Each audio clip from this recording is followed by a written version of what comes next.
Ok, cette vidéo c'est pour toutes les mamans ou les futures mamans qui veulent savoir comment ça va se passer. Très honnête avec vous, hormis tout le bonheur que je savais que ça allait me procurer, il y a une chose que j'étais pas prête, c'est la perte d'identité. J'ai l'impression que je suis en train de courir derrière moi la personne que j'étais avant, genre la femme que j'étais avant, mais c'est impossible de la rattraper. Et j'ai une sensation d'échouer en fait si je suis pas celle que j'étais avant. Déjà physiquement, mon corps il a complètement changé, même si j'ai récupéré mon poids d'avant grossesse, etc. Mais genre physiquement, mon corps, il est pas pareil. Je commence à retrouver légèrement des trucs d'avant. Là, mon fils va avoir 20 mois, mais genre pendant 15 ou 16 mois, j'avais plus de fesses. Je vous jure, j'avais zéro fesses. Alors que en temps normal, j'avais quand même quelques petites formes. Et là, en fait, je sais pas, ils sont disparus. J'ai développé le haut du corps parce que mon fils, comme il a toujours été un petit peu bouboule, du coup, mes bras se sont développés parce qu'il aime tout le temps être dans mes bras. Et mon corps, il a changé de morphologie. Genre, je suis devenue un V. Alors que j'avais toujours eu le bas du corps beaucoup plus développé et le haut qui était beaucoup plus fin. Et donc, du coup, ça, c'était le premier choc, en fait, pour moi. Je pensais qu'en fait, le physique, ça allait être un petit peu voilà, au second plan. Et je vais pas mentir, c'est pas la chose la plus importante.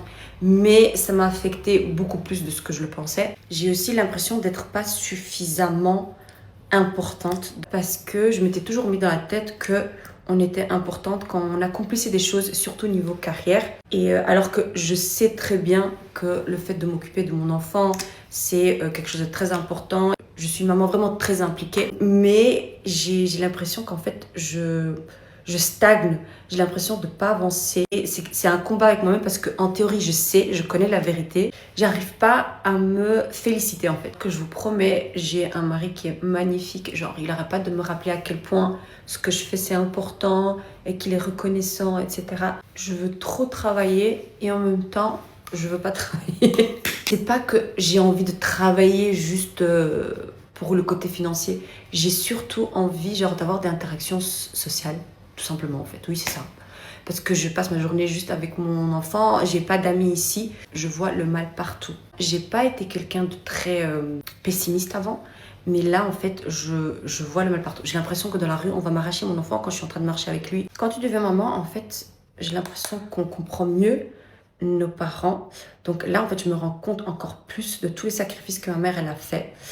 Et en même temps, je me dis pour les adultes maintenant qui, quand ils étaient enfants, n'ont pas reçu tout ce que moi j'ai reçu et qui sont devenus parents à leur tour, à quel point en fait ils doivent en vouloir à leurs propres parents. Parce que oui, c'est difficile d'avoir un enfant, c'est difficile de s'en occuper, etc. Mais c'est tellement facile de les aimer et je comprends pas en fait les parents qui n'arrivent pas à aimer leur enfant. Ça, c'est un dilemme pour les mamans qui ont plus de, on va dire, 34, 35 ans. Je vais avoir 34 ans dans 15 jours. Oh, dans 16 jours, je sais plus. Je vais avoir un deuxième, mais j'ai peur. En fait, on est tellement bien comme ça que je me dis, est-ce que je vais casser en fait le rythme qu'on a installé alors que je viens à peine de me retrouver, mais en même temps, j'ai peur de regretter plus tard. Et en même temps, je me dis, j'ai 34 ans, le temps que je tombe enceinte, etc. Et j'ai pas la même énergie en fait qu'à 25. Et oui, je veux un autre enfant, mais je sais pas. Et surtout, genre, j'ai l'impression que je suis destinée à avoir une petite fille. Je vais pas vous mentir, la médecine esthétique me manque de dingue. Et là, avec l'allaitement, c'est peu compatible.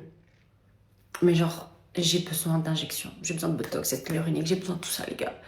Et c'est trop dur en fait de résister jusqu'au moment où je décide d'arrêter l'allaitement. Et mon make-up, depuis que je suis maman, mon make-up de tous les jours, c'est ça.